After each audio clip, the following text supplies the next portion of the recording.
I still remember that day vividly, the day everything in my life began to crack in a way that could never be mended.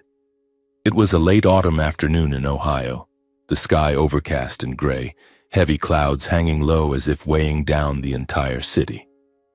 At the time, I was Declan Miller, 36 years old, working as an internal auditor for a company in Columbus, and I had no idea that in just a few short hours my family would take a completely different turn.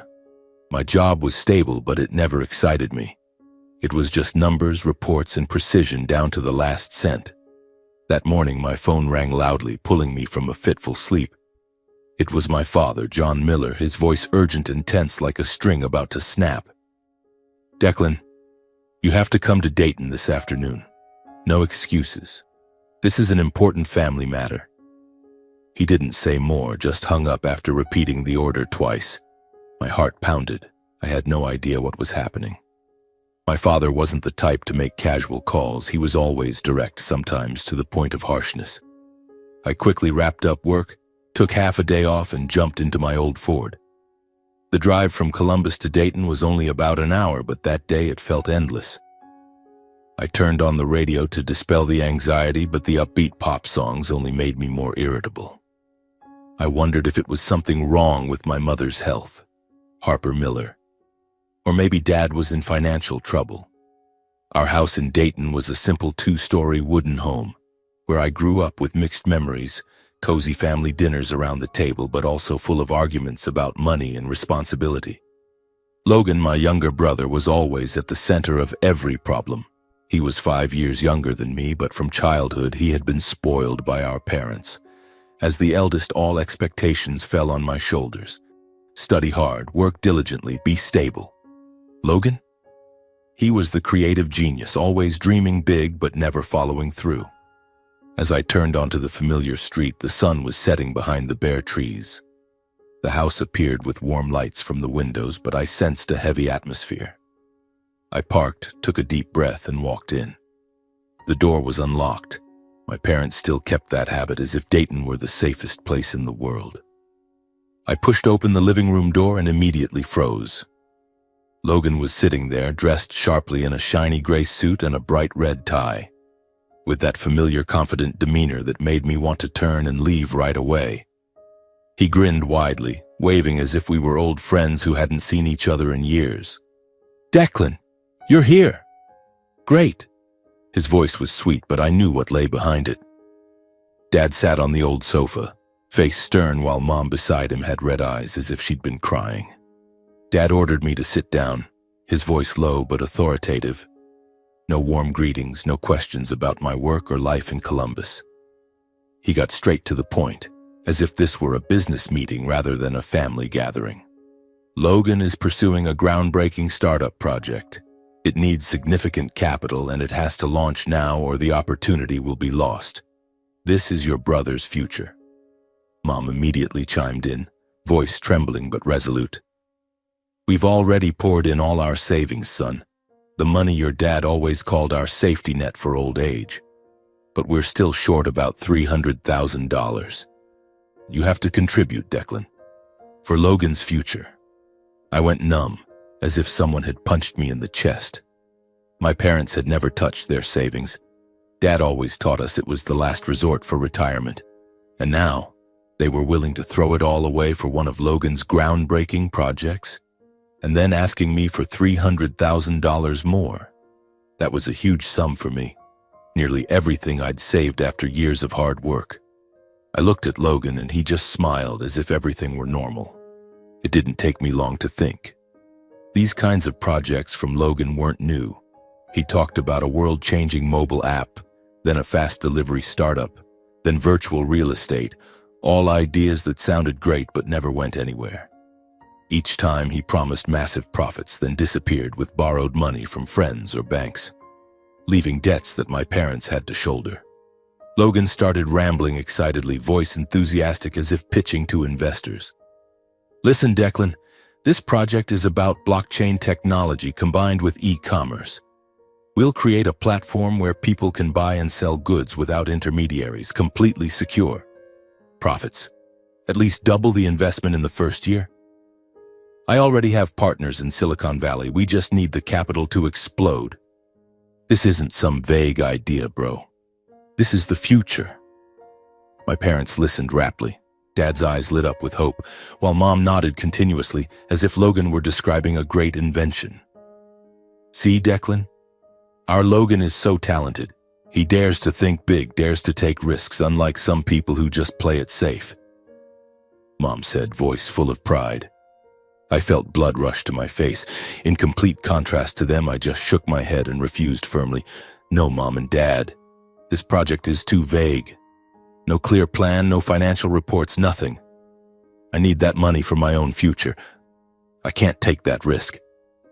Dad slammed his hand on the table, the sharp sound echoing in the already cramped and heavy living room. His face flushed red with anger, eyes full of disappointment and fury directed at me. You're selfish, he said loudly. Do you only think about yourself, Declan? This is family, not your accounting ledgers. You're the eldest. You have a responsibility to support your brother. He gritted his teeth, voice lowering but even more frightening. Living like that, you're not worthy of being the eldest son. The air in the room froze. I stood still, heart pounding so hard I could hear it in my ears. I had never seen my father so angry and bitter, as if all the accumulated disappointments over the years were being unleashed on me in this moment. Mom immediately spoke up, fully siding with Logan. Tears fell from her eyes, but her gaze was full of reproach. She said, voice trembling but unwavering, That's right. You're jealous of your brother, aren't you? Logan dares to think big, dares to risk, dares to dream. And you?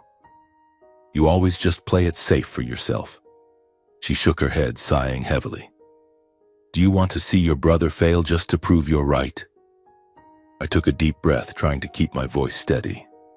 I said slowly, Mom, Dad, I'm not jealous of Logan at all.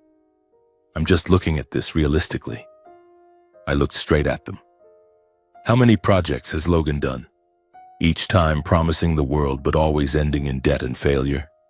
And every time, who cleans up the mess? Who bears the consequences? Dad waved his hand, cutting me off rudely. I don't need to hear those arguments, he said. No more discussion. You have to contribute. This is my decision. Mom burst into sobs, hands clasped tightly, choking out, I beg you, son. Just this once. We're family.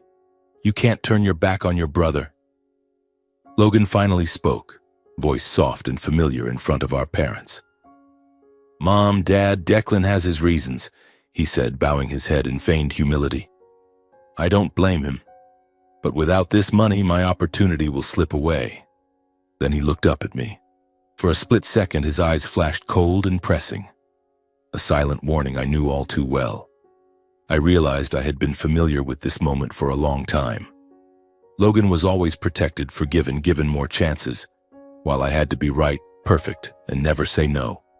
The tension rose until my chest felt heavy. But this time I didn't back down.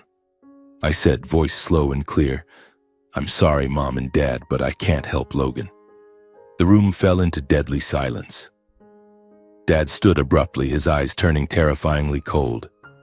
If you won't help, he said word by word, then from now on we have no relationship. Don't consider us your parents anymore. Mom nodded along, tears still falling but her voice unusually firm. That's right. Leave, Declan. We don't need a son like you. I stood still for a moment, throat choked. Have you ever asked me once, I said hoarsely, how I've had to live to stand on my own all these years? Dad turned away, waving dismissively. He replied coldly, I don't need to know. An eldest son isn't allowed to calculate. Sacrificing for your brother is your duty. I let out a short, bitter laugh and asked, and what about me? Have I ever been allowed to fail? Or is that privilege only for Logan? Mom shook her head, voice choking. Don't say more. From childhood, you've always calculated and played safe. Logan is different. He dares to risk. I asked again. He risks with whose money? With yours? With your future? Logan frowned, his soft tone no longer holding. Stop it, bro. You always think you're the only one who's right. I looked straight at Logan, unflinching. I said slowly, "No, I'm just the only one here who dares to say no." Dad pointed straight at the door. "I don't want to hear another word from you. Get out of my house right now." I nodded, feeling both pain and emptiness inside. "I'll go, but today it's not me abandoning the family. It's the family choosing to abandon me." I was stunned, as if struck by lightning. Pain spread through my body, but I stayed silent, no defense. I turned and left the house, their scolding echoing behind. Ungrateful. Get out of my house. The feeling of being erased from the family left me reeling. I got in the car, drove into the darkness, tears streaming down my cheeks. That was the beginning of the nightmare. In the days that followed, I lived like a lost soul. Every morning, waking up in my small apartment in Columbus, I stared blankly at the ceiling, trying to convince myself that it had all been just a bad dream. But then the phone would ring, and reality slapped me in the face like a harsh blow. The first call came just 3 days later from my father. His voice was still sharp, without a single word of concern. "Declan, have you reconsidered? Logan needs the money urgently. Don't let the family fall apart because of your selfishness." I gripped the phone tightly, heart pounding, but replied briefly, "Dad, I'm not changing my decision." No argument, no explanation. I hung up, feeling as if I were cutting off a part of my own body. Mom called next, her voice trembling, laced with reproach and pleading. "Son, I can't sleep worrying about Logan. Just help this once and everything will be fine. How can you do this?" Once again, I refused outright. "I'm sorry, Mom, but I really can't do that." Those calls were short, but they left deep wounds, keeping me awake at night, my mind spinning with questions. Why don't they understand? Why do I always have to be the one to sacrifice? Gradually, the calls became less frequent, but the pressure remained the same. Dad yelling, Mom crying, but I held my ground, responding with cold refusals. I didn't want to argue because I knew it would be pointless. They had chosen Logan, and I was the outsider. After about 3 months, the final call came from Mom, her voice weary. "Declan, this is the last chance. If you don't help, don't blame us."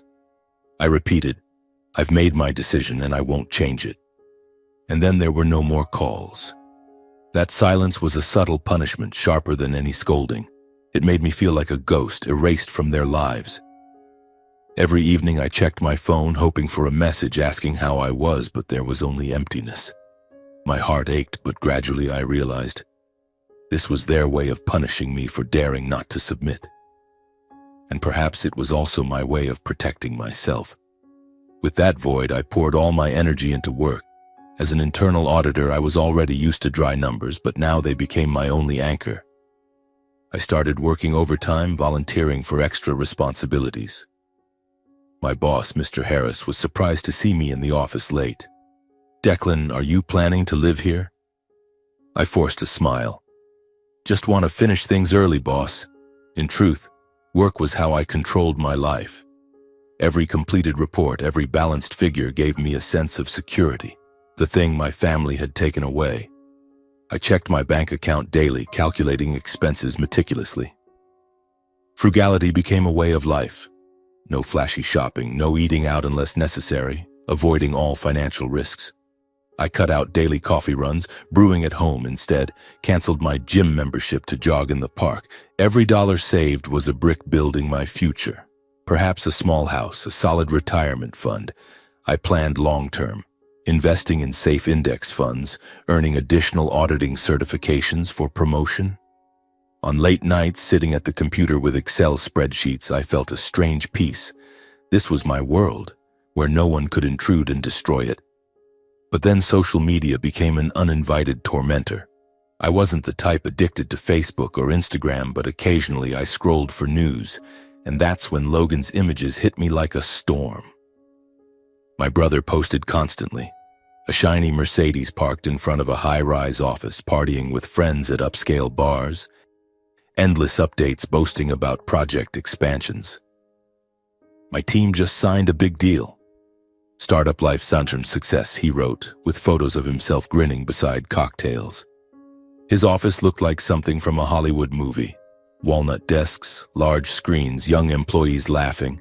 Each time I scrolled past, my heart tightened. Not jealousy, God, no. I knew what lay behind that glossy facade. Debts, empty promises, and my parents pouring everything into it. I glanced briefly, then closed the app, suspicion surging. The kids bragging again, I muttered to myself. Logan was always good at showing off. From childhood, he knew how to make our parents proud with colorful stories. But I, with my simple life in Columbus, a one-bedroom apartment, home-cooked meals, weekends reading books, felt like the real winner. At least I wasn't living a lie. Time passed and the cutoff from my parents became complete. No birthday wishes, no Christmas calls, nothing. As if I had never existed. My heart ached whenever I thought about it, but I tried to push it down. To test it, I drove back to Dayton a few times. The first, about 6 months later, I parked in front of the old house on a Sunday afternoon. Heart racing, I knocked, hoping for a welcoming smile, but the door stayed shut. I called, no answer.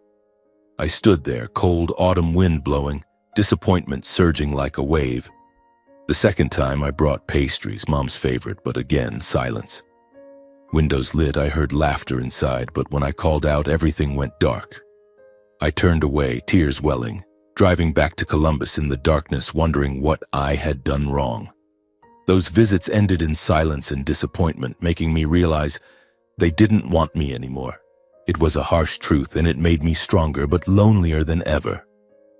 Then once on a business trip passing through Dayton, not to visit home, just coincidentally, I stopped at a familiar cafe near the old neighborhood. As I walked in, I heard a surprised voice. It was Mrs. Ellis, the neighbor who had watched me grow up. "Declan, long time no see," she smiled, but her eyes held a mix of familiarity and awkwardness. We chatted superficially, work, life. Then she slowly shared that my parents often spoke of Logan with undisguised pride. She said they bragged about his big projects, luxurious life, fancy car, and that betting everything on him was the best decision of their lives. Putting their future on the line, she quoted them exactly as if it were a phrase they cherished. She continued, "And you? They say you lack vision, are selfish, not worth expecting anything from. Sorry, dear, but you know them. They're always proud of Logan." Those words reached me incidentally without anger or resentment. Just cold confirmation, in the family I was the villain, the obstacle to Logan's star success. I smiled politely at Mrs. Ellis, thanked her, and left. On the drive back, cold wind rushed through the car window. I wondered, how could they say that? But then I let it all go. It wasn't worth my concern anymore. Back in Columbus, I continued building my own life quietly and disciplinedly. My work progressed noticeably. I got a raise for consistent, steady performance. I opened a new savings account, proactively planning short solo trips to regain balance after prolonged stress. I no longer waited for recognition or praise from those who had turned their backs. Every evening, sitting by the window, watching the city lights come on, I felt a clear sense of freedom I'd never had before. Yet deep inside, the pain still smoldered. The pain of a son abandoned by his own flesh and blood family. My life and Logan's grew increasingly contrasting. He chose flashiness and risk. I chose quiet and safety. Between us wasn't just a difference in lifestyle, but a vast chasm created by betrayal within the family. I didn't know where the future would take me, but at that time, I understood clearly that I had no choice but to keep moving forward step by step, as the nightmare of my family gradually took clearer shape day by day. The years that followed passed in quietude, like a calm river with hidden undercurrents.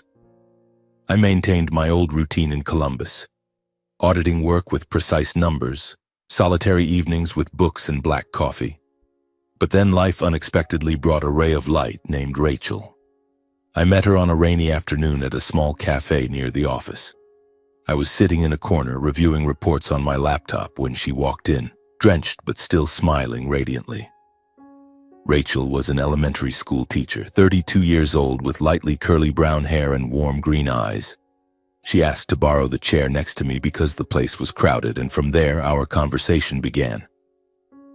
At first, our talks revolved around casual topics like Ohio weather, then gradually deepened as we discussed favorite books and movies. I wasn't the type to open up easily to others, but with Rachel, everything felt strangely natural. Rachel brought me a rare sense of peace after years of family tension. The silent calls from my parents and Logan's flashy posts faded whenever I was with her. Rachel didn't pressure me to share or judge what I'd been through. She just listened quietly, and her presence made me feel truly seen and respected. Our love developed slowly and simply, without ostentation, built on mutual respect, listening, and trust. No lavish trips or expensive gifts. We often strolled in the park, cooked together in my cramped kitchen, or talked for hours about dreams. Rachel shared stories about her students, mischievous but lovable kids, and I talked about work. Dry numbers but secure. Gradually, I opened up more. One evening, as we sat on the sofa with rain pattering outside the window, I decided to tell her everything. "Rachel, I have a really complicated family." I recounted the old argument, how my parents chose Logan and disowned me. The pressure calls that went silent. No embellishment, no hiding. I told it all, voice trembling, eyes fixed on the darkness outside. My heart raced, fearing she'd turn away, but Rachel just held my hand tighter. Rachel didn't judge or demand explanations. She simply stayed by my side, becoming a solid emotional support, helping me gradually release the guilt that had never truly been mine. She told me gently but firmly that she understood that it wasn't my fault, that everyone had chosen their own path and I had the right to choose my life too. Those words came softly like cool water, quietly soothing wounds that had lingered too long. She didn't try to fix me, she was just there, listening on sleepless nights when memories resurfaced, encouraging when I hesitated about the future. Gradually, the guilt that I was selfish, that I had abandoned the family, faded. Rachel helped me realize I wasn't the betrayer, I was just protecting myself. Those conversations lasted hours, sometimes mixed with tears, but always ending in smiles. She became my anchor, making me eagerly anticipate each new day together. After some time, we moved toward marriage, choosing a small, cozy wedding in a simple church. It was spring when cherry blossoms bloomed in Ohio. We didn't want extravagance, just about 50 guests. No lavish party. Rachel and I picked a small church on the outskirts of Columbus with old wooden pews and sunlight filtering through stained glass windows. I still sent invitations to my parents and Logan, though I couldn't hide my nervousness. I told myself maybe they'd change, maybe this time they'd come. But deep down, I knew how slim the chance was. The invitations went out with a few short lines I'd agonized over. "I hope you'll come." Then came prolonged silence. No response, no call or message. I tried not to dwell on it too long. I pushed aside the disappointment and focused on the joy ahead, reminding myself that no matter what, my new life was moving forward. That morning I woke early, put on a simple gray suit, heart fluttering with excitement, and entered the warm church filled with the scent of fresh flowers and soft organ music playing in the quiet space, where our wedding took place, with friends, colleagues from both sides, and Rachel's parents, who welcomed me with genuine respect. Her parents, Mr. and Mrs. Thompson, hugged me tightly and said, "Welcome, son. We're proud of you." That unconditional warmth moved me. Rachel entered in a simple white dress, beautiful like an angel, and in that moment all my worries seemed to vanish. We exchanged vows, laughter echoing through the church. But then, as the ceremony began, the harsh reality hit. Throughout the service, no one from my family appeared, despite my prior notice. The seats reserved for them were empty. No dad, no mom, no Logan. I glanced over, my heart constricted. Everyone around smiled and chatted, but I felt isolated in the crowd. The moment I realized the family side was empty, I felt ashamed and out of place at my own wedding, and that silence pulled me back to old memories. They really didn't come to my wedding, I thought, face burning. It felt like all eyes were on that void, though they weren't. My heart raced, cold sweat broke out. Rachel held my hand, whispering, "Are you okay?" I nodded, but my mind drifted to the past like an old film rewinding. I remembered the years of constant comparison to my brother when my efforts in school and work were taken for granted, while any new attempt by Logan was seen as a sign of talent and a bright future. From childhood, I was the good son. I studied hard for scholarships, worked part-time to help the family. But my parents just nodded approvingly, nothing more. Logan was different. If he scribbled a few lines on paper, Mom smiled proudly and said her son was talented, destined to be a famous artist. I still recalled family dinners in the familiar kitchen when I shared high grades and Dad just said briefly, "Good grades are expected of you." But when Logan boasted his first business idea, selling candy to classmates, both parents beamed, praising how daring and business-savvy he was. Those silent comparisons were like small but sharp knife cuts, gradually wounding me over the years. They made me try harder, live more cautiously, but no matter what, I never felt enough in their eyes. I recalled life milestones, graduation, first job, moments when my parents were often absent. Their attention poured into Logan's yet unformed plans. On college graduation day, I stood on stage, eyes instinctively searching the audience, harboring faint hope they'd be there. But the family seats were empty. Parents busy taking Logan to some talent contest. "Sorry, son, but your brother needs our encouragement," Mom said over the phone. When I got my first job in Columbus, I called to share the joy. But Dad responded curtly and indifferently as if it were nothing, then quickly shifted to Logan's upcoming big startup. I also realized I was always required to be stable, sacrificial, and infallible, while Logan's risks and failures were excused as still young. "Declan, you're the eldest. You have to set an example for your brother," Dad often said. I wasn't allowed to fail, a single failed test, and Mom scolded, "How could you fail?" But Logan? He dropped out, racked up debts, failed project after project, and they just smiled. "Logan's still young. A little failure is fine. Let him try. How else will he learn?" I sacrificed study abroad dreams to stay and help, but Logan had freedom.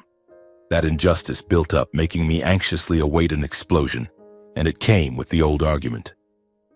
Back to reality, I clearly felt the difference as Rachel held my hand throughout, while her parents treated me with empathy and understanding, no conditions. Rachel squeezed my hand, pulling me from memories. The Thompsons patted my shoulder. "From today, you no longer have to stand alone. Family is where you belong, not where you have to prove anything." That warmth contrasted completely, nearly bringing tears. The ceremony ended in applause, and I decided to leave the past behind, focusing on building my small family where I was loved for who I am. We stepped out of the church, confetti flying, and I thought, this is a new beginning. But deep down, anxiety lingered. Would the past return? Life after the wedding unfolded peacefully, like a beautiful dream I had never dared to imagine. 4 years passed quickly, and I lived a stable, happy life with Rachel. We moved to a smaller house in the suburbs of Columbus, where the air was fresher and close to a park for our weekend walks. My auditing job remained solid. I was promoted to manager with a salary sufficient for us to live comfortably without financial worries. True joy doubled when we welcomed Lily, our firstborn daughter. Lily was born on a summer morning with big round eyes like Rachel's and a smile that melted my heart. Her arrival gave me a sense of completeness and meaning I had never known before. Before Lily, I always felt something missing in my life. Stable work, love with Rachel, but still a void from the old family's betrayal. Now, holding Lily in my arms, listening to her soft cries, I realized this was my real family. I spent hours playing with her, changing diapers, lulling her to sleep, and every moment filled me with extraordinary happiness. Rachel and I cared for Lily together, sharing sleepless nights and her first smiles. Our daughter made me stronger, more determined to protect this peace. We often took Lily to the park, watching her toddle on the green grass, and I thought, this is all I need. Those years, the anxiety about the past. That joy doubled when we decided to buy a small house, the fruit of years of careful saving. It was a 2-story wooden home in a quiet area of Columbus, with a backyard large enough for Lily to play and a cozy kitchen where Rachel loved experimenting with recipes. We had saved every penny, avoiding unnecessary expenses, and finally, after so much effort, we signed the contract. On moving day, I carried Lily in my arms, Rachel beaming beside me, and we felt this was our true home, a secure foundation for our daughter's future. I repainted Lily's room in soft pink, installed a security system, and every evening the family gathered in the living room, listening to laughter echo through the modest space. The house wasn't large or luxurious like the things Logan once flaunted on social media, but it was ours, built with sweat, patience, and genuine love. Sometimes I stood by the window, breathing in the peaceful air, telling myself this was the reward for all the quiet sacrifices before. My life was stable, not flashy or risky, but safe enough to protect those I loved, and for me that was enough. But then, one quiet evening changed everything. It was a chilly autumn night, and I was playing with Lily in the living room. She was 3 years old, stacking wooden blocks into a towering structure, giggling every time I pretended to be surprised. Rachel was in the kitchen preparing dinner with the delicious aroma of roasted meat filling the air. The peaceful atmosphere enveloped us. Soft music played from the radio, and I felt complete happiness. Suddenly, the phone on the table vibrated, shattering the tranquility entirely. I glanced at the screen and my heart seemed to stop. The caller ID read John, my father, the man who had cut off contact for years, as if I had never existed in his life. For 4 years, no calls, no messages, nothing. Now this number appeared, leaving me stunned. My hands trembled, my mind raced with questions. Why now? What had happened? Despite the surprise and wariness, I answered, curious and with a faint hope that perhaps this was a belated apology. But immediately I was met with the familiar authoritarian tone without a single greeting or concern. He didn't say, "How are you?" or "Long time no see." Dad got straight to the point, his voice urgent and commanding. "Declan, Logan is in big trouble. He's bankrupt after a series of failed projects. Debts are piling up. He needs your help now." I went numb, unable to react. Logan bankrupt? The groundbreaking projects my parents had bet everything on had collapsed? I tried to stay calm, but Dad gave me no chance. "You have to take responsibility. Sell the house you're living in and use the money to pay off your brother's debts. This is a family matter. You can't turn a blind eye." I froze at the demand, realizing all my hard work, sacrifices, and stability built over years were being treated as something to trade away once more. Sell this new house? The one Rachel and I had saved for years, where Lily was growing up, where we had built our happiness? It wasn't just bricks and mortar, it was the symbol of our new life. My heart constricted, blood rushed to my face. "I can't sell the house to help my brother," I replied firmly, voice trembling but resolute. "I have my own family now with Lily. I can't sacrifice everything for Logan anymore." Dad's voice turned bitter and accusatory, relentlessly blaming. "You're ungrateful. You're willing to let the family collapse because of your selfishness? We raised you, and now you turn your back?" Mom's sobbing came through loudly in the background, pleading and reproachful. "Declan, I beg you. Logan is your brother. You can't abandon him like this." The emotional pressure weighed heavily on me like a raging wave, making it hard to breathe. The call ended with a chilling threat when Dad implied that if I continued refusing, serious trouble would follow and I'd bear the consequences myself, before hanging up coldly without letting me respond. "You'll regret this decision," he growled. Then the beep sounded. I stood frozen in the living room, phone still clenched in my hand, unease spreading through my body. Anxiety surged. What serious trouble? What would they do? Rachel came from the kitchen, seeing my face and worrying. "Declan, what's wrong?" I told her everything, voice choking, and she hugged me tightly. They pulled me back to reality, helping me calm down and realize what I needed to protect. Now wasn't the past, but the family right in front of me.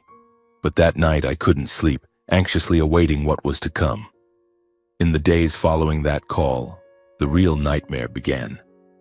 My father and mother called and texted relentlessly, taking turns to pressure me, sometimes blaming, sometimes pleading, sometimes accusing, leaving me no true moment of peace. Early in the morning, as I was just waking up and brewing coffee, the phone would ring. It was Dad. "Declan, have you thought it over? Logan is dying slowly because of the debts. You have to sell the house right now." His voice was harsh and commanding, giving me no chance to breathe. I refused. "I can't sell the house, Dad. If I do, where will my family live?" He yelled, "You're ungrateful. We sacrificed for you and now you abandon your brother." Less than an hour later, Mom texted, "Son, I can't sleep worrying about Logan. Please sell the house, save your brother. I beg you." Those messages came in waves mixed with photos they sent of Logan looking devastated. He sat in an empty office, face downcast. I read them with a heavy heart but remained resolute, not responding. By afternoon, Dad called again, voice full of reproach and blame. "It's because you wouldn't help from the start that Logan ended up like this. Do you really want to watch the family fall apart?" Those words hit like a storm, relentless and suffocating. The non-stop pressure left me in constant tension, always checking my phone, half afraid of missing a call, half dreading hearing more familiar accusations I knew I couldn't change. At the same time, Logan started contacting me directly, sounding broken and begging for help, constantly emphasizing his dire situation, but every plea carried the familiar tone of insincerity and avoidance of responsibility. He called during lunch, voice artificially trembling. "Declan, I'm really at the end of my rope. The project's collapsed, debts are overwhelming. Help me just this once. Sell that house. I promise I'll find a way to pay you back." Hearing it made me nauseous. He didn't apologize for the past, didn't admit mistakes, just stressed the urgency as if it were everyone else's fault. His texts were full of crying emojis. "Bro, creditors are threatening me. If I don't pay, they'll come after the family." But I'd known Logan since childhood. He was great at acting, dodging blame. In every call, he evaded details. "I don't want to go into it, but you have to trust me." His pressure made me anxious, wondering, is it real this time? But deep down, I knew it was the old tactic. The relentless onslaught left me in prolonged stress, sleepless and always on guard, as if a threat could strike any time. At night, I tossed and turned, mind reeling from Dad's threats. What did serious trouble mean? What would they do? I woke with dark circles under my eyes. Coffee no longer helped. At the office, I lost focus, constantly checking my phone, fearing new messages. Colleagues asked, "You okay, Declan?" I forced a smile. "I'm fine, don't worry." But inside, I was burning, anxiously awaiting the next blow. Every sound, the doorbell, a car outside, made me jump. The stable life I'd built now felt like a thin thread ready to snap at any moment. Amid that time, Lily, with her innocent questions and constant affection, became the rare anchor helping me maintain some normalcy under the mounting pressure. She'd run to hug me every morning. "Daddy, what are we playing today?" Her naive questions like, "Why are you sad today, Daddy?" made me smile, forgetting the stress. We played with blocks, read books, and Lily's laughter became a healing remedy for those tense days. One evening, when the pressure was nearly suffocating, Lily gently tugged my hand and said, "Daddy, tell me a fairy tale." I started telling Little Red Riding Hood, voice slower than usual, and soon she fell asleep on my shoulder. That moment brought brief but precious peace. Lily was the reason I stayed strong, the only light amid the encroaching darkness. Rachel was always by my side, quietly encouraging and reassuring, helping me stay calm against the relentless mental assaults from my old family. She patiently listened to everything, then hugged me tightly and said, "You're not alone. We'll face this together." Rachel reminded me they had no right to force me, that this was our home and no one could cross that boundary. She quietly cared for the family, cooking my favorite meals, taking Lily out to play so I could rest and regain balance. Rachel's presence and support made me stronger each day. Yet alongside it, a lingering worry persisted. whether this pressure would start affecting my wife and daughter, and what I'd have to do to shield them from undeserved consequences. One evening, as the family was having dinner in what seemed like a calm atmosphere, a sudden frantic knocking at the door interrupted everything. We were laughing, Lily telling school stories, when the loud knock startled me.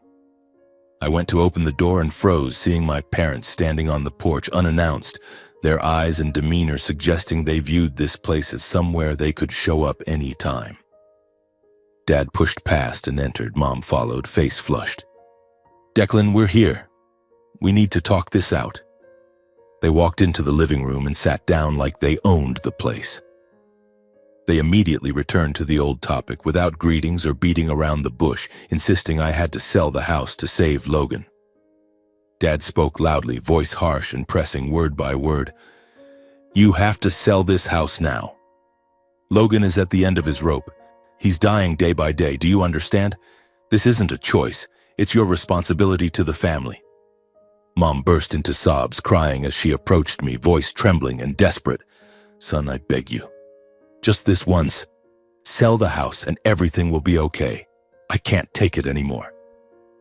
I took a deep breath, glancing at Lily trembling in Rachel's arms, then faced my parents. "I've said it clearly," I said slowly, trying to keep my voice calm. "I won't sell the house. This isn't something that can be forced." Dad slammed his hand on the table, the sharp sound echoing in the quiet room. "Who do you think you are to defy your parents? I say sell and you sell, got it? You need to leave the house right now. This is my home and my family's. If you don't go, I'll call the police for trespassing." I said it without backing down, fully aware this was the final boundary I had to draw to protect my wife and child. My parents left in anger, carrying vague but chilling threats, as if this confrontation was just the beginning. Dad growled, "You'll regret this." Mom cried, "You're so cruel." When the door closed, I stood motionless in the living room, realizing the boundary between my old family and my current one had been seriously violated, and from that moment I knew I had no choice but to protect my wife and child at all costs. Anxiety surged, but I was determined. Lily's cries still echoed in my head, and Rachel's worried eyes pierced my heart. My parents hadn't just threatened from afar, they had stormed right into our home, turning our sanctuary into a battlefield. I held Rachel and Lily tighter, whispering, "I won't let this happen again." But that night I tossed and turned, unable to sleep, my mind swirling with images. Dad slamming the table, Mom sobbing, and the vague threat, "You'll regret this." I wondered, where would they stop? Would they come back, this time with Logan? Or worse, harm Lily? A sense of unease enveloped me like a shadow, keeping me awake all night, listening to every small sound outside. The following nights were the same, restless cold sweat despite the warm room. I tried to act normal during the day, dropping Lily at preschool, working with familiar auditing numbers, but my mind stayed on alert. After many such nights, I decided to discuss the house frankly with Rachel.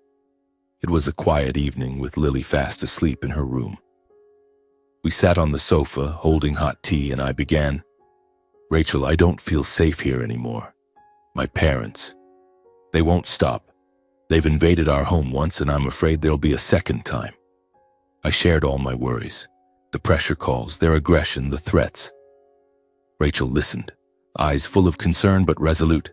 I admitted the house, symbol of our built stability, was now tainted by the past. I proposed selling the house and moving elsewhere to end the harassment completely, seeing it as the only way to protect my wife and child amid escalating tension. We sell it and move farther away, so they can't find us anymore. I don't want Lily growing up in fear. My heart pounded saying it, fearing Rachel's opposition. This house held memories, Lily's first steps, cozy dinners, the small garden we planted ourselves. But Rachel didn't hesitate, supporting my decision, prioritizing our family's safety and peace over material attachments. "You're right, Declan. The house is just property. What matters is we have each other. Let's do this for Lily." She hugged me, and in that moment I felt relief mixed with anxiety. We planned immediately. Find a reliable agent, but keep it absolutely secret. We quietly listed the house below market price for a quick sale, minimizing the chance of my parents discovering it. No public ads, just contacting a few potential buyers through the agent. 10% below market, a sacrifice, but necessary for speed. Every viewing, I anxiously checked for signs from Dayton. Rachel handled paperwork. I managed finances. The deal closed swiftly in just 2 weeks. The buyers, a young couple, thrilled with the bargain. Title transfer signed fully at the notary, and I sighed in relief holding the contract. We moved out immediately without delay. We temporarily rented a house 40 to 50 miles away, far enough to avoid surprise visits, taking only essentials, a few clothes and personal items.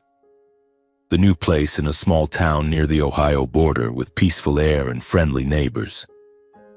Quick packing. Lily cried over leaving favorite toys, but we comforted. "We'll buy new ones, sweetie." I took my work laptop, Rachel her teaching books, and a few mementos like our wedding photo. First days in the rental, we adapted fast, setting up Lily's room, basic shopping. I felt safer, but still anxious. Would they find us? Rachel encouraged, "We did the right thing.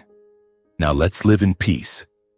Less than a week later, as we were settling in, I unexpectedly got a call from local police, reporting severe vandalism at the house under the new owner's name and requesting my presence for related information. The phone rang early morning, the officer's voice serious. "Mr. Miller, we need you at the old address immediately. There's vandalism, and you're the former owner." I was stunned, hands shaking as I hung up. Vandalism? Who could do that? My heart raced. I quickly told Rachel I had to go. Something happened at the old house. She worriedly urged caution and to call back. I drove back with a chaotic mind, not understanding what occurred after we left. The highway seemed endless. Cold wind rushed through the window, and I anxiously imagined the worst. Maybe burglars. Arriving, I saw police and the buyers already there, tense atmosphere enveloping the area. Police cars parked outside, the young buyer pale, standing by the officer. "You're Miller? Come in and see," the officer said. I stepped inside and froze, witnessing the destruction. Furniture smashed to pieces, floors scratched with deep cuts, living room chaotic with overturned sofa, bedrooms ransacked with bedding tossed, kitchen a mess of shattered dishes. Spray paint and burnt wood smells filled the air. My heart constricted. This was once my home, now a battlefield. The buyer furious. "We just moved in and now this." I was shocked, speechless. Police took my statement, cross-checking timeline, handover condition, and completed legal procedures. I explained. When sold, how handed over, no items left. They noted, asking details. "Any enemies?" I shook my head, but suspected my parents. They reviewed neighbor security cameras and the system I'd installed, piecing together the incident. The officer viewed footage on a laptop. "Do you recognize them?" I looked at the screen and my heart stopped. Images of my parents breaking in through the back door, wielding baseball bats, smashing things, mom spraying paint on walls. All evidence pointed to one conclusion. The intruders and vandals were my own parents. John and Harper were quickly summoned and faced with clear evidence, forced to confess fully to trespassing and property destruction. I was called to the station to hear it. Dad sat there, face aged, Mom sobbing. In their statements, John and Harper claimed they didn't know I'd sold the house, admitting their sole intent was psychological pressure to force me to sell for Logan's rescue money without foreseeing legal consequences. Dad said, "We thought it was still his house, just wanted to scare him into selling to save his brother." Mom cried, "To save Logan from debts, we had no other way." I listened in numb silence. Hearing it, I stood motionless, emptiness spreading through my body, realizing that blood tie had officially crossed an irreparable boundary. Initial anxiety now turned to pain. They hadn't just disowned me, they had destroyed. I left the station, drove away, tears streaming. A new life awaited, but this wound would last forever. The Ohio highway at dusk seemed endlessly long, cold wind rushing through the slightly open window, carrying the smell of damp earth after rain. I thought about my parents, the people who had once been my support, now strangers willing to destroy things to force compliance. A new life in the small town awaited me, with Rachel and Lily preparing a cozy dinner. But this wound would forever leave its mark, like a deep scar that never heals. I pulled over for a moment, wiped my tears, telling myself I have to be strong for my current family. But my heart was heavy, anxiously awaiting the next consequences. The case quickly went to court, and with clear evidence of trespassing and property damage, my parents were ordered to compensate the buyers for all losses. Just weeks after police gathered evidence, the local court scheduled the trial. I was summoned as a witness, though reluctantly. That day, I drove to the courthouse in Columbus, heart pounding the whole way. The courtroom was cramped, stuffy with the smell of old wood and paperwork. The buyers, the young couple, sat on one side, faces full of anger, recounting the horror of moving into their new home only to find ruins. The officer presented evidence. Security camera footage, neighbor statements, and fingerprints matching my parents.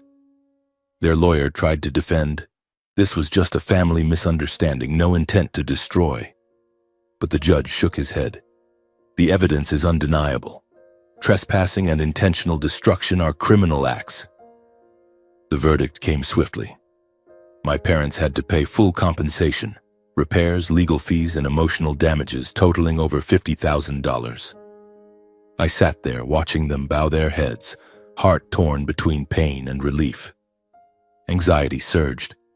Was this the end?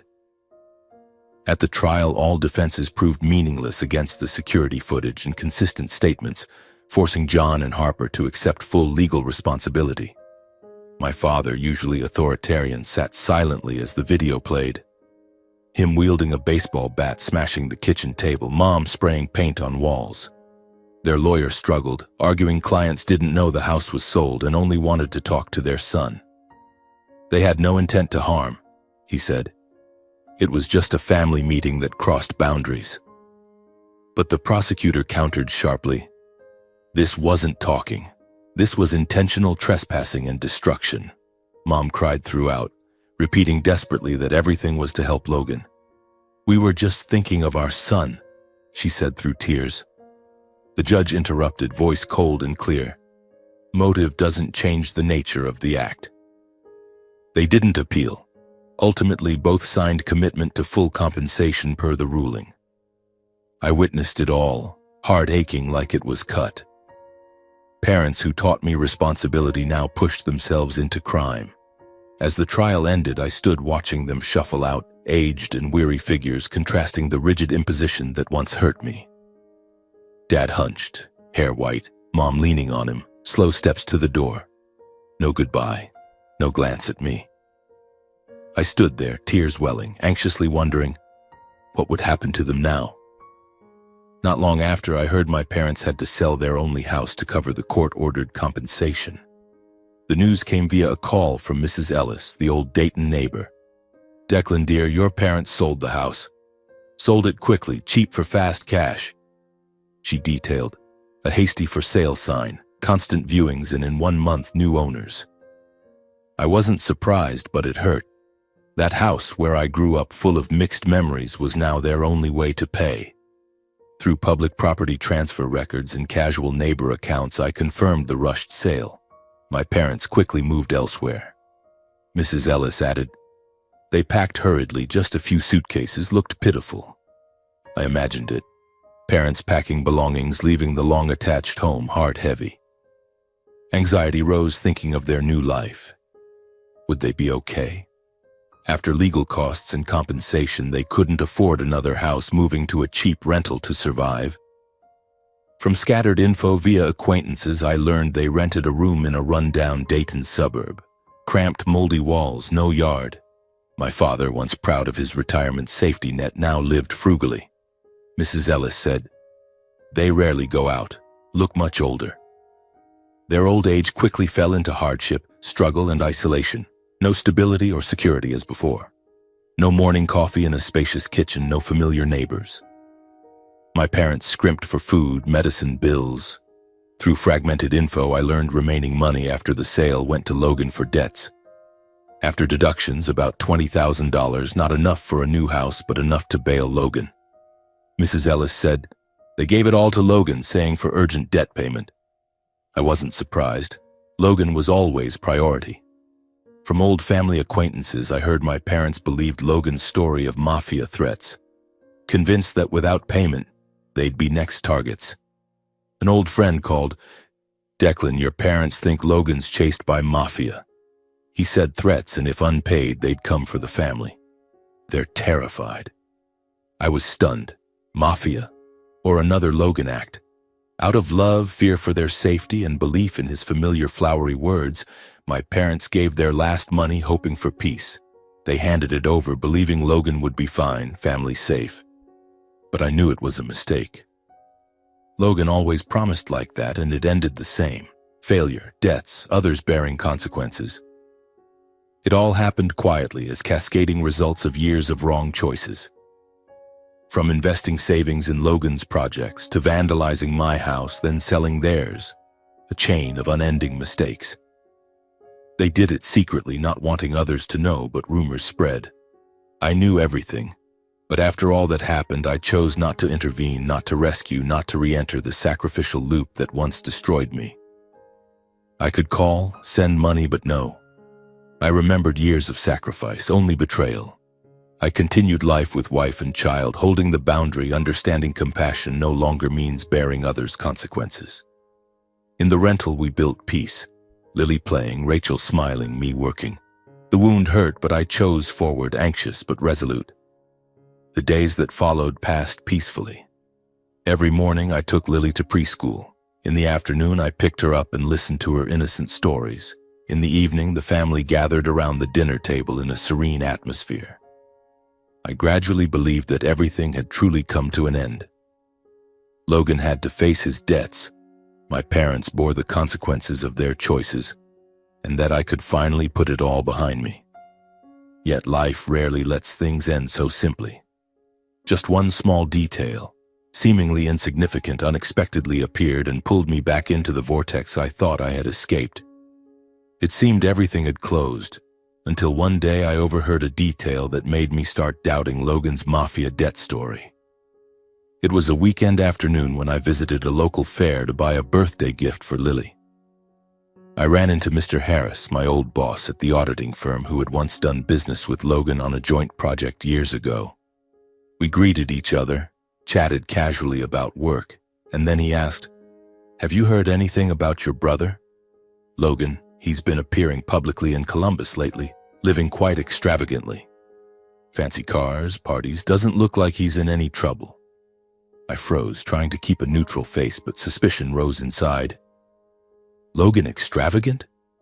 Mr. Harris added, "Just last week I saw him on social media checking in at an upscale bar, grinning with friends. No sign of hiding or worry." My heart beat faster, anxiety crept in. If Logan was under serious mafia threat, as my parents said, why was he living so carefree? I thanked Mr. Harris and left with a chaotic mind, wondering if I was overthinking. That information confused me, as it completely contradicted the story Logan had told about serious mafia threats endangering the whole family. I recalled what my parents had shared through acquaintances. Logan being pursued, mafia threatening to come after the house, forcing them to give money for peace. But now Mr. Harris's details painted a different picture. Logan not hiding, living normally, even flaunting.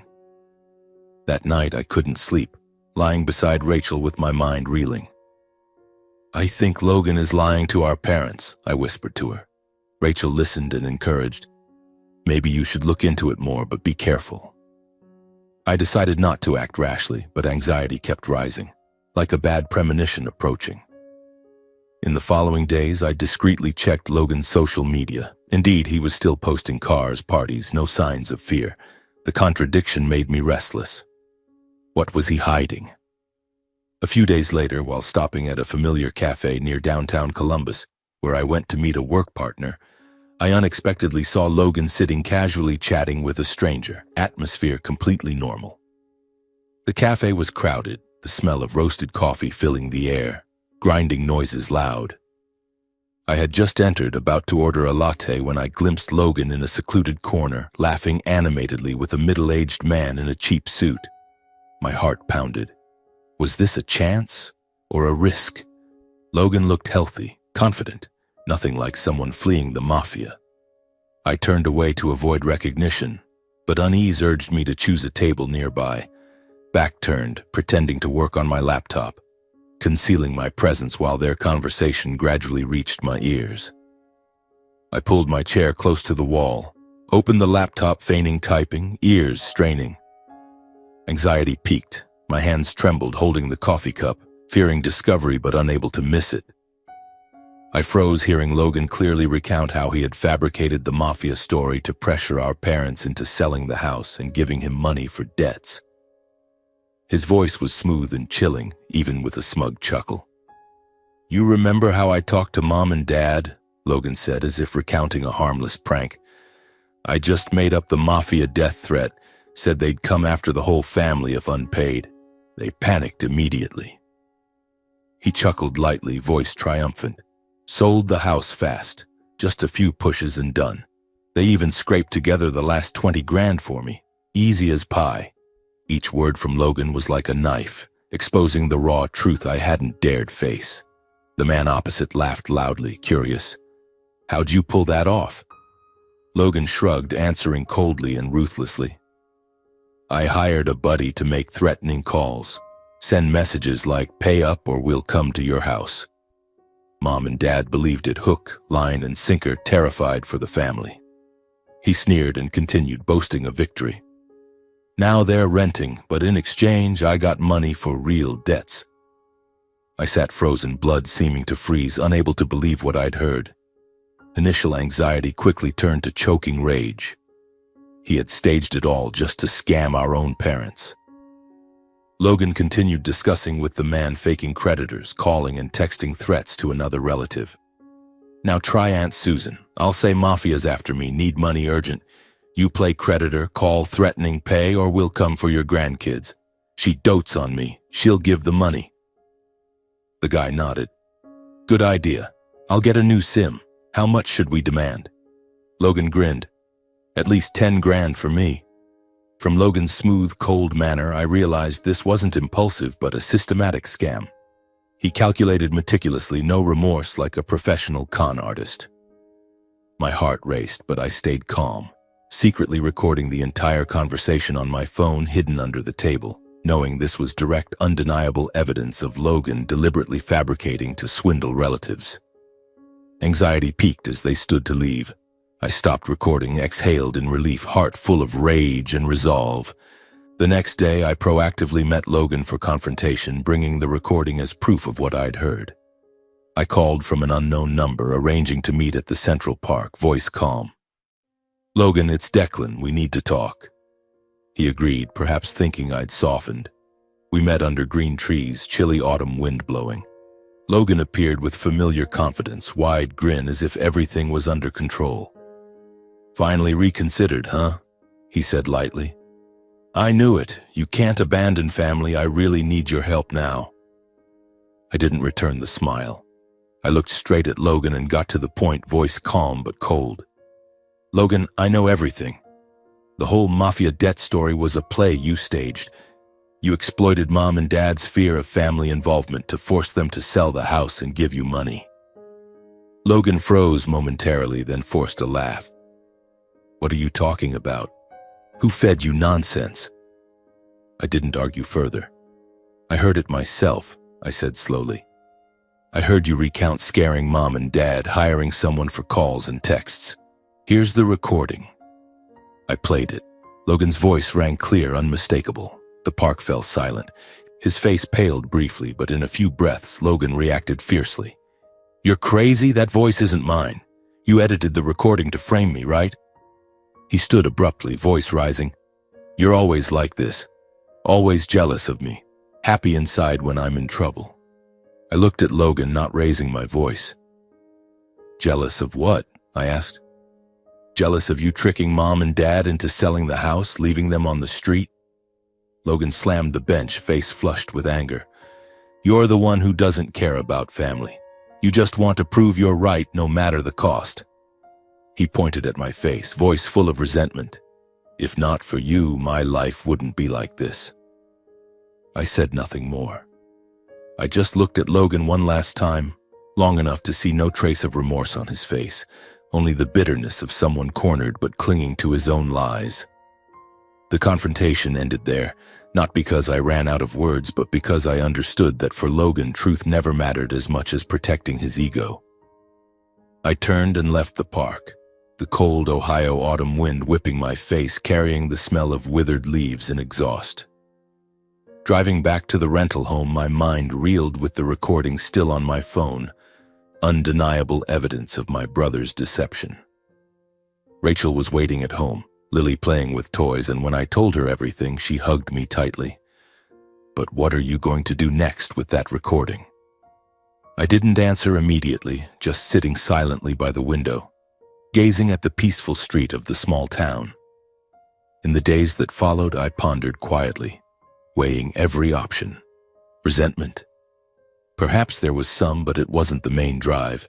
I thought about my parents, about other relatives who might become the next victims of that mafia script. After many such days, sleepless nights, mornings with bitter coffee, I reached my final decision.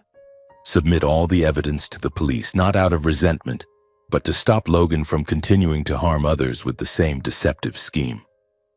I drove to the local police station in Columbus on a drizzly morning, the recording and details I'd gathered tucked in my bag. My heart pounded the whole way, anxious and fearful. Would they believe me? Or dismiss it as family business? The officer handling the case, a middle-aged man named Mr. Ramirez, listened to my account with a serious expression. "Mr. Miller, this is a serious allegation. Organized fraud, fake threats. We'll investigate."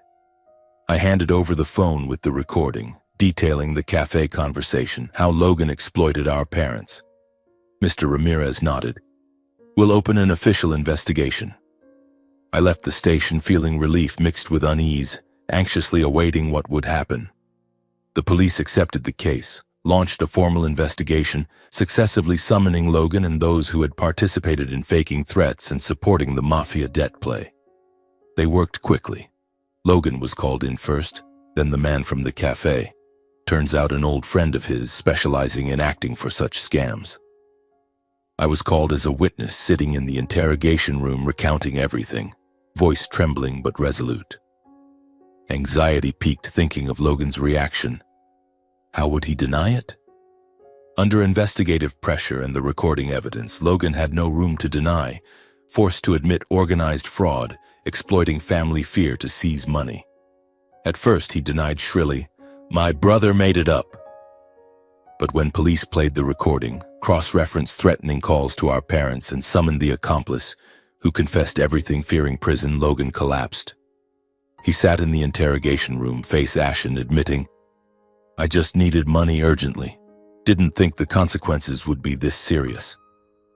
The investigation expanded, revealing the severity. Logan hadn't just scammed our parents, but tried the same script on a few other relatives, hiring calls and terror texts, then taking life-saving money. Total embezzled amount reached tens of thousands. Police found bank records proving he spent it on parties, cars, not real debts. I heard from Mr. Ramirez, heart full of anxiety and outrage. "It's organized fraud, Mr. Miller, not his first offense." The trial followed, where the full truth was exposed before the law. No room for the favoritism that once existed in the family. The courtroom in Columbus was crowded, with local media covering the family fraud case. I sat as witness, recounting everything, from old startup projects to the recent recording. The prosecutor presented evidence, recording, accomplice statements, bank records. Logan's lawyer tried defending. Defendant was desperate from debts, no intent to harm. But the judge shook his head. "This is organized fraud, exploiting family trust." Verdict: Logan sentenced to 6 years imprisonment for organized fraud and fake threats, plus full restitution of embezzled money and mandatory probation after release. The ruling rang out. The courtroom fell silent. Logan was led away, face pale. I stood anxiously looking at my parents. They didn't meet my eyes, just leaving silently. I drove home, tears streaming, knowing this was the price, but relieved it had ended. Sometime after the trial, as things settled, I decided to visit Logan in prison, not for reconciliation, but to definitively end the distorted brotherly relationship of many years. It was a frigid winter morning, light snow falling outside the car window. The prison on the Ohio outskirts, high walls, heavy atmosphere. I registered for a visit and waited in the room with other families, silent crying mothers, downcast children. Anxiety rose thinking of the upcoming meeting. Had Logan changed at all, or was he still the same? Logan appeared visibly deteriorated, no longer the familiar confident flamboyance, but his eyes still showed resentment and defensiveness. He was much thinner, hair disheveled, wearing prisoner uniform. He sat behind the glass, picking up the receiver, voice wary. Logan asked, "Why are you here? To gloat seeing me like this?" Almost immediately, Logan began justifying himself, voice urgent and resentful. "You don't understand," he said. "I was cornered. Debts piled up, no other choice. I didn't want to hurt Mom and Dad, circumstances forced me." His voice trembled, but eyes kept evading as if he couldn't face his own words. I didn't interrupt.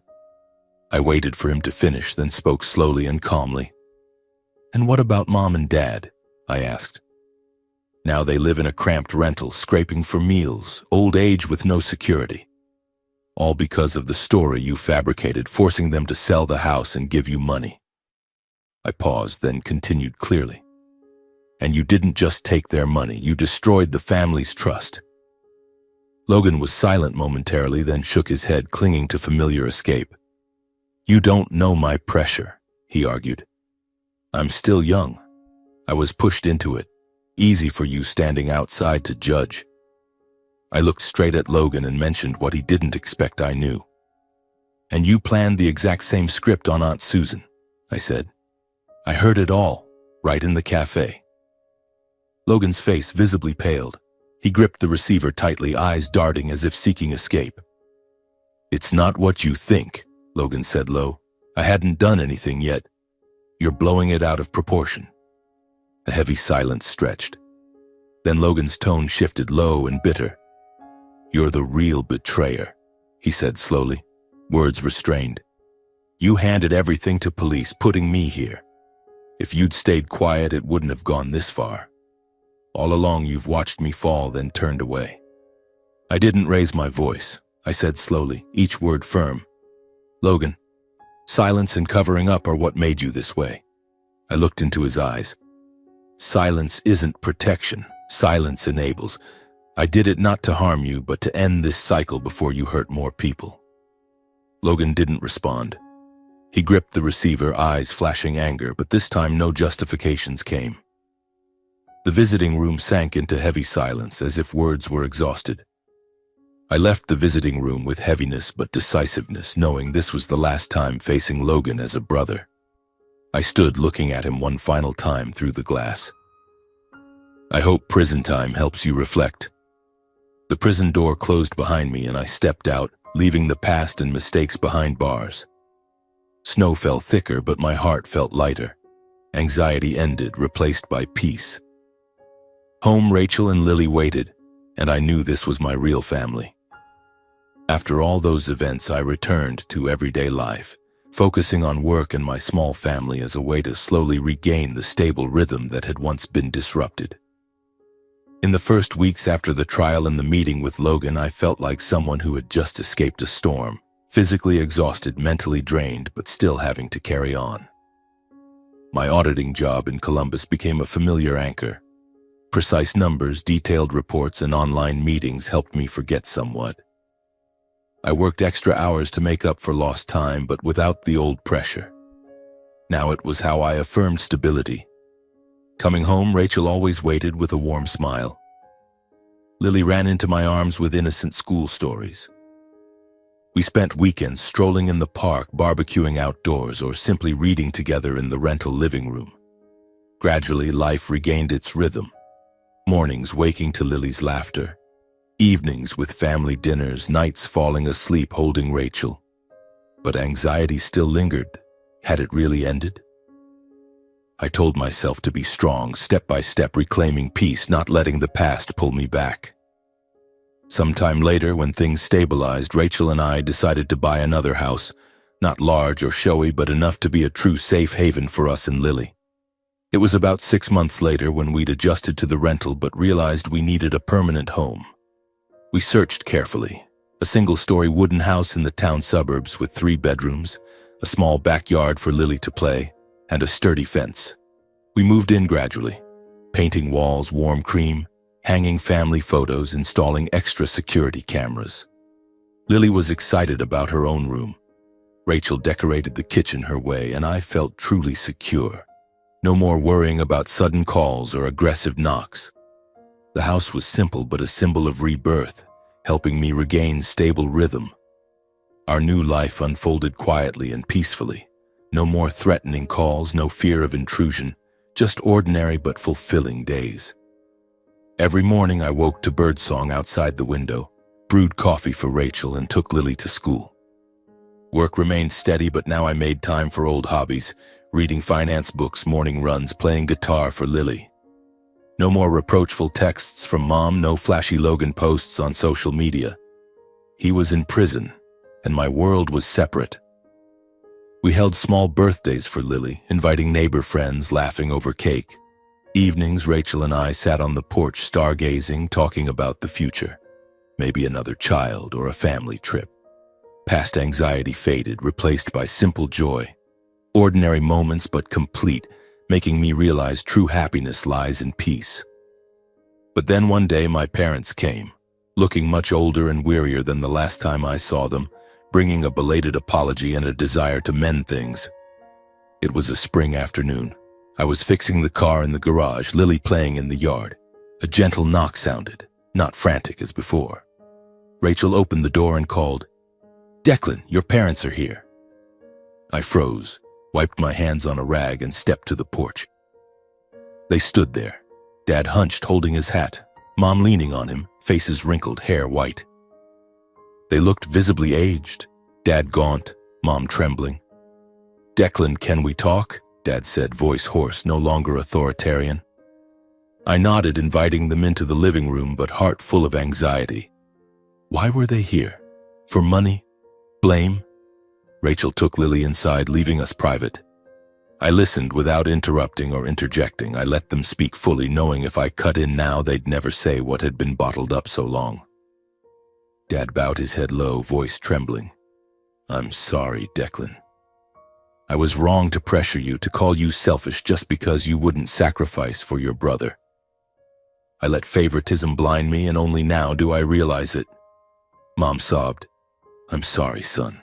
I didn't believe you, blamed everything on you, turned my back when you needed me most. I thought protecting Logan was right, but I abandoned my own son." Dad continued, voice choking. "We lost the house, money, even Logan to prison. But the deepest pain is realizing we pushed you out of the family ourselves." Mom nodded continuously, tears unending. "We don't dare hope you'll return as before. We just want you to know. We truly regret it. I chose to forgive, not to return as before, but to release the burden of resentment I'd carried for years." "I forgive you," I said calmly, "not because I've forgotten what happened, but because I don't want to live with resentment anymore. It's weighed on me too long." I saw faint hope flicker in their eyes, but I didn't stop there. "But we won't go back to how it was. I have my own family, and my greatest responsibility now is protecting Rachel and Lily." That forgiveness felt like lifting a stone from my chest. I felt lighter, calmer, but clear-headed enough to know that relief doesn't mean erasing boundaries. I stated clearly, no beating around. From now on, no money matters, no borrowing. You won't interfere in my life, Rachel's or Lily's, and I won't sacrifice one-sidedly again. I've done enough. They nodded silently. Dad said softly, voice low, "We understand. We just hope sometimes you'll let us see you and the granddaughter." My parents accepted it in silence, as if they too knew the relationship could never return as before. As they left, sad smiles lingered on weary faces. I closed the door, standing still a long while. Inside was a mix of serenity and clarity. I had forgiven but not forgotten, and would never allow the past to repeat. One afternoon, watching Rachel and Lily play in the new house, laughter light and peaceful, I reflected on the entire journey. Rachel chasing Lily around the yard, the girl giggling, golden afternoon sun through the trees. I stood by the window, coffee in hand, memories flooding. The old argument, disownment, house vandalism, Logan's deception, trials. Past anxiety, now lessons. I realized blood ties don't always mean love, and family can't exist without respect and boundaries. I understood forgiveness isn't opening the door for further hurt, but freeing myself from past control. I no longer lived to prove right or wrong in anyone's eyes. I chose forward with clarity, holding necessary boundaries, leaving old wounds behind where they belong. My story closes with a clear lesson. Sometimes protecting family isn't sacrificing to exhaustion, but daring to say no when needed, and daring to leave unworthy relationships. Only by releasing at the right time could I keep lasting peace for those I love most, and for myself.